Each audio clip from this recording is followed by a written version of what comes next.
ছোৱালীৰ মনত এই কথা বিশ্বাস নাছিল যে আমি চৰকাৰী চাকৰিত টকা নিদিয়াকৈ চৰকাৰী চাকৰি পাম। কোনেও বিশ্বাস কৰিব পৰা নাছিল।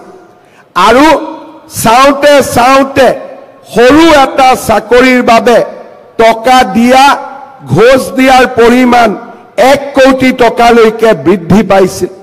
কংগ্ৰেছৰ দিনত APSCত এনেকুৱা ব্যক্তিক অধ্যক্ষ কৰি দিয়া হৈছিল যে যাৰ জীৱনত এটাই মাত্ৰ ব্ৰত আছিল যে নিবনুৱা ল'ৰা ছোৱালীৰ পৰা কেনেকৈ টকা লুণ্ঠন কৰিব পাৰি, কেনেকৈ ধন লুণ্ঠন কৰিব পাৰি।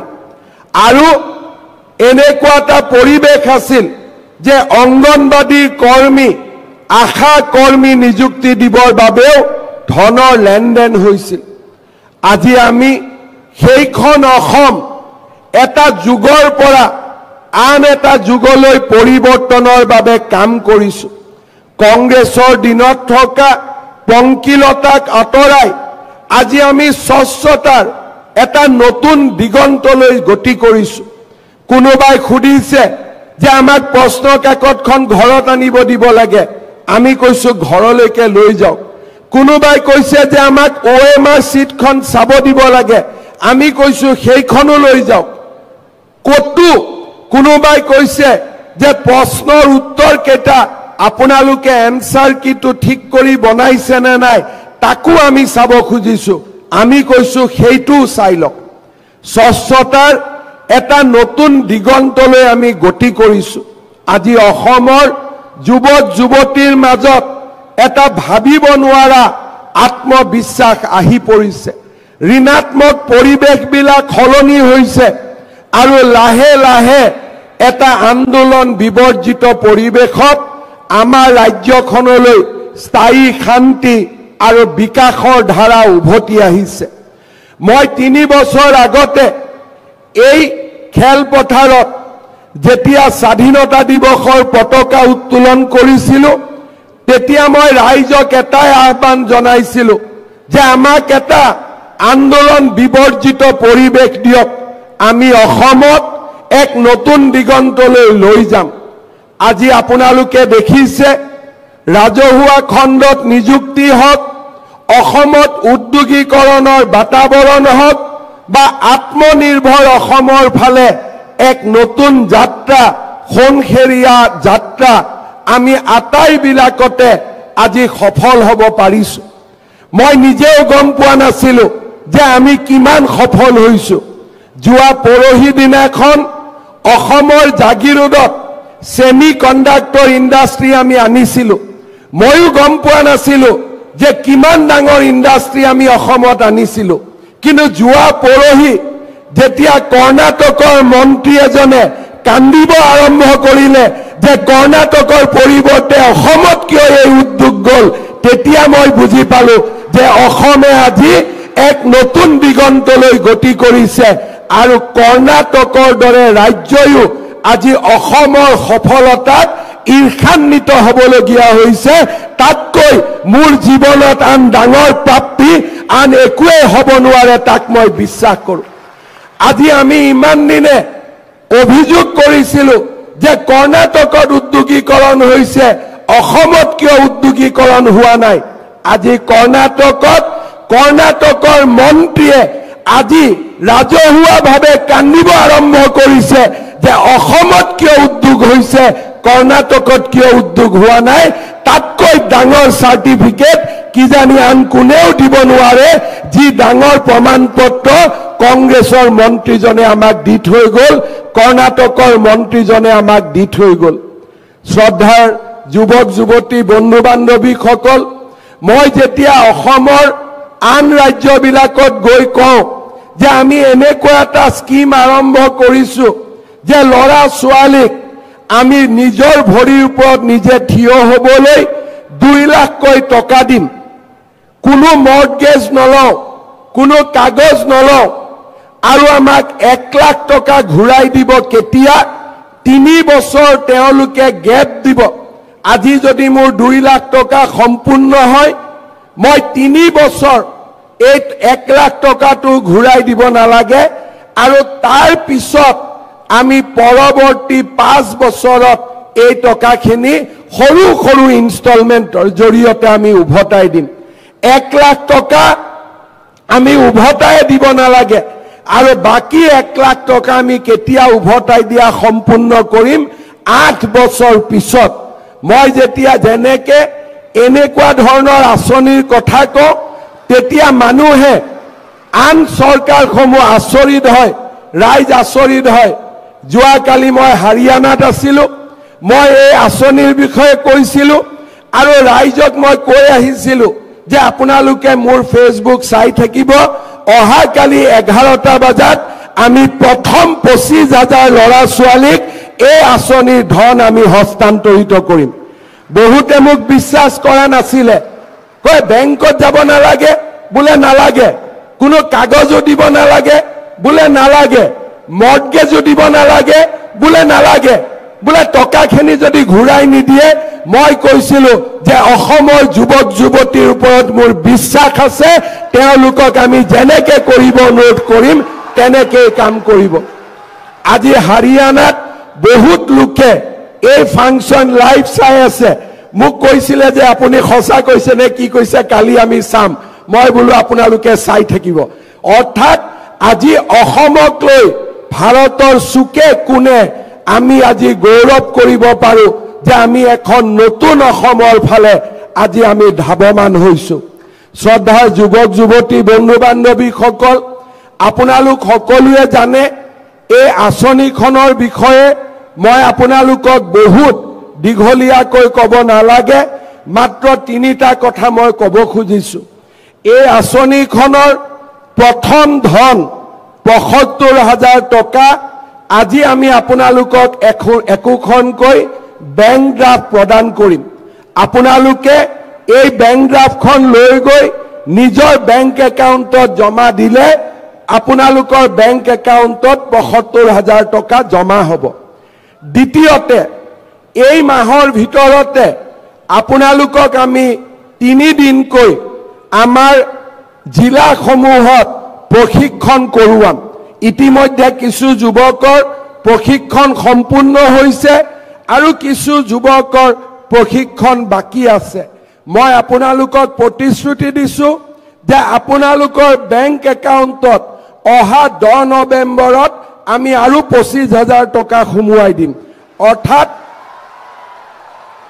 আজি আমি 30 অক্টোবৰত কথা কৈ আছো আৰু 10 নৱেম্বৰত ৰাতিপুৱা 12 বজাৰ আগতে আপোনালোকৰ বেংকৰ একাউণ্টত 25,000 টকাকৈ আৰু জমা হ'ব সত্ৰ দুটা 3 দিনীয়া প্ৰশিক্ষণটো সকলোৱে কৰিব লাগিব আৰু আপোনালোকক আজি সময়ৰ অসুবিধাৰ বাবে আমি কোনো আন্ডাৰটেকিং এখন সৰু সহি কৰাব খুজিছো কিন্তু আপোনালোকক আমাৰ জিলাৰ পৰা একোখনকৈ চুক্তিপত্ৰ দিয়া হ'ব তাত একো লিখা নাই যে 1 লাখ টকা ঘূৰাই দিব নালাগে আৰু 1 লাখ টকা 3 বছৰ গ্যাপ দি 5 বছৰত ঘূৰাই দিব লাগে এই কথাখিনিয়ে লিখা এখন কাগজ পাব এই দুইটা কাম আপোনালোকে 10 নৱেম্বৰৰ ভিতৰত সম্পূৰ্ণ কৰিব আৰু এক্সেক্টলি 10 তাৰিখে আপোনালোকৰ বেংক একাউণ্টত অতিৰিক্ত 25,000 টকা আমি সোমাই দিম ইয়াৰ পিছত এই আঁচনিখন কেনেকৈ আগবাঢ়ি যাব আমি এজন আপোনালোকৰ লগত একোজন যুৱকক আমি নিযুক্তি কৰিছো তেওঁ কোৱা হ'ব CMAAA ফেলো অৰ্থাৎ তেওঁলোকে আপোনালোকৰ লগত মাজে মাজে কথা পাতিব আপোনালোকৰ ব্যৱসায় বাণিজ্য তেওঁলোকে চাব যোনে যি কাম কৰিছে আৰু এটা বছৰ পিছত যিসকল ল'ৰা ছোৱালীৰ কাম কাজক লৈ আমি সন্তুষ্ট হ'ম তেওঁলোকক আমি লগে লগে পৰৱৰ্তী ধন আমি মুকলি কৰি দিম এই হৈছে আঁচনিখনৰ সবিশেষ ইয়াত আৰু বহুত বেছি কমপ্লিকেশ্যন একো নাই আৰু যিজন ল'ৰা বা ছোৱালীয়ে আপোনালোকক মাজে মাজে দেখা সাক্ষাৎ কৰিব চোৱা চিতা কৰিব তেওঁলোকে ডাইৰেক্টলি আহি মোক বা বিমল বৰাক প্ৰতিবেদন দিব আৰু তাৰ ওপৰত ভিত্তি কৰি আমি পৰৱৰ্তী ধন আমি মুকলি কৰাৰ ব্যৱস্থা কৰিম। আজি 25,000 ল'ৰা ছোৱালীক আমি মাতিছো। আন বহুত ল'ৰা ছোৱালীয়ে অপেক্ষা কৰিছে যে আৰু বাকী 75,000 ল'ৰা ছোৱালীয়ে কেতিয়া এই আঁচনি পাব। এই অহা মাহৰ 5 অক্টোবৰ তাৰিখে আমি আবেদনৰ পোৰ্টেল মুকলি কৰি দিম, যাতে আৰু 75,000 হিতাধিকাৰীক আমি অতি সোনকালে এই ধন আমি মুকলি কৰি দিব পাৰোঁ। শ্ৰদ্ধাৰ যুৱক যুৱতী বন্ধু বান্ধৱীসকল, আমাৰ লক্ষ্য 2 লাখ ল'ৰা ছোৱালীক আমি সৃষ্টি কৰা। মোৰ প্ৰচেষ্টা হ'ব যে এই প্ৰক্ৰিয়া যদি সফল হয়, পৰৱৰ্তী দিনত আৰু 1 লাখ যুৱক যুৱতীৰ বাবে এই আঁচনি আমি মুকলি কৰি দিব খুজিছো। অৰ্থাৎ সৰ্বমুঠ 2 লাখ ল'ৰা ছোৱালীক আমি এই আঁচনিৰ জৰিয়তে আমি আত্মনিৰ্ভৰ অসমৰ ফালে লৈ যোৱাৰ বাবে আমি চেষ্টা কৰিম। শ্ৰদ্ধাৰ যুৱক যুৱতী বন্ধু বান্ধৱীসকল, এই আঁচনিখন নিৰ্মাণ কৰোঁতে আৰু এই আঁচনিখন পৰিচালনা কৰোঁতে উদ্যোগ মন্ত্ৰী বিমল বৰা ডাঙৰীয়া, মুখ্য সচিব ৰবি কোটা ডাঙৰীয়া আৰু আমাৰ জিলাৰ গোটেই অফিচাৰসকলে যোৱা 2 মাহত অভূতপূৰ্ব কষ্ট আৰু ত্যাগ স্বীকাৰ কৰি এই আঁচনিখন আজিৰ পৰ্যায়লৈ লৈ আহিছে। মই বিশ্বাস কৰোঁ যে অসম চৰকাৰৰ বিষয়া কৰ্মচাৰীসকলে আজি এক নতুন কৰ্ম সংস্কৃতিৰ ফালে গতি কৰিছে আৰু এনেকুৱা ধৰণৰ সফলতাই আমাক বিশ্বাস প্ৰদান কৰে যে আমি নিশ্চিতভাৱে এখন নতুন অসমৰ বাবে গতি কৰিছোঁ। মই যুৱক যুৱতীসকলক আৰু এটা কথা ক'ব বিচাৰিছোঁ।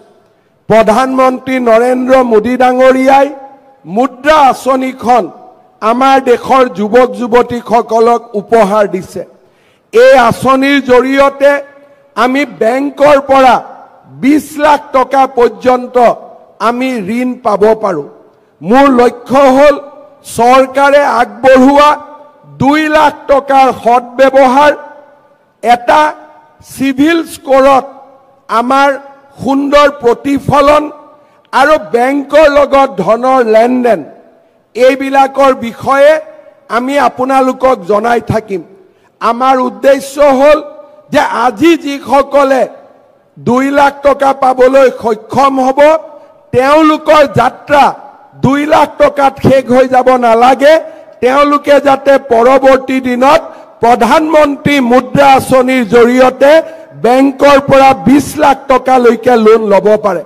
আমাৰ লক্ষ্য হ'ল আপোনালোকক প্ৰধানমন্ত্ৰী মুদ্ৰা আঁচনিলৈ আপোনালোকক প্ৰস্তুত কৰা। মই প্ৰধানমন্ত্ৰী ডাঙৰীয়াৰ লগত এই আঁচনিখনৰ বিষয়ে আলোচনা কৰিছিলোঁ আৰু তেওঁ মোক কৈছে যে যিবিলাক ল'ৰা ছোৱালীয়ে 2 লাখ টকা ভাল কৰি ব্যৱহাৰ কৰিব, প্ৰধানমন্ত্ৰী ডাঙৰীয়াক মই কওঁতে তেওঁ মোক কৈছে যে লাগিলে অসমত প্ৰধানমন্ত্ৰী মুদ্ৰা যোজনাৰ যি লক্ষ্য, সেই লক্ষ্য মই বঢ়াই দিম, যাতে প্ৰতিগৰাকী সফল যুৱক যুৱতীয়ে মুদ্ৰা লোনৰ ভৱিষ্যতৰ দিনত অধিকাৰী হ'ব পাৰে।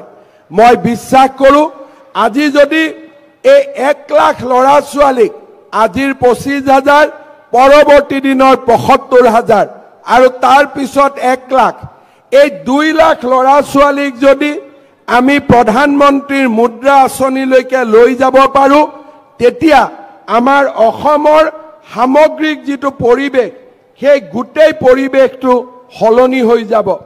আগত অসমৰ মানুহৰ বিশ্বাস আছিল যে বেংকে আমাক লোন নিদিয়ে, কিন্তু আজি লাহে লাহে সেই পৰিৱেশবিলাক সলনি হৈছে। চলিত বৰ্ষৰ 31 মাৰ্চলৈকে অসমৰ ক্ষুদ্ৰ আৰু মজলীয়া উদ্যোগলৈকে বেংকে 29,000 কোটি টকাৰ লোন আগবঢ়াইছে, যি আগত কেতিয়াও অসমত সম্ভৱ হোৱা নাছিলে। চলিত বছৰৰ 31 মাৰ্চলৈকে যদি ক্ষুদ্ৰ আৰু মজলীয়া উদ্যোগ আৰু ব্যৱসায়ী গোটেইবিলাকক যদি আমি ধৰি লওঁ, যোৱা বছৰটোত বেংকে 37,000 কোটি টকা লোন অসমৰ যুৱক যুৱতী আৰু ব্যৱসায়ীসকললৈকে আগবঢ়াইছে। অসমৰ আত্মসহায়ক গোটৰ মহিলাসকললৈকেও বেংকে বৰ্তমান ব্যাপক লোন আগবঢ়াইছে। সেইবাবে মই আমাৰ যুৱক যুৱতীসকলক অনুৰোধ কৰিম, এই টকাখিনিৰ আপোনালোকে সৎব্যৱহাৰ কৰক। আপোনালোকক আমি সহায় কৰিম। ভৱিষ্যতৰ দিনত আপোনালোকে যাতে প্ৰধানমন্ত্ৰী মুদ্ৰা আঁচনিৰ লোন পাব পাৰে, তাৰ বাবে আমি আপোনালোকক উপযুক্তভাৱে গঢ়ি তুলিবলৈ চেষ্টা কৰিম। আপোনালোকে মাত্ৰ আমাক সহায় আৰু সহযোগিতা কৰক। আজিৰ এই সুন্দৰ দিনটোত মই তাৰে আপোনালোকক আহ্বান জনাম। শ্ৰদ্ধাৰ যুৱক যুৱতী বন্ধু বান্ধৱীসকল, আমাৰ লক্ষ্য হ'ব লাগে যে আমি যাতে আটায়ে মিলি সুন্দৰ অসম নিৰ্মাণ কৰিব পাৰোঁ।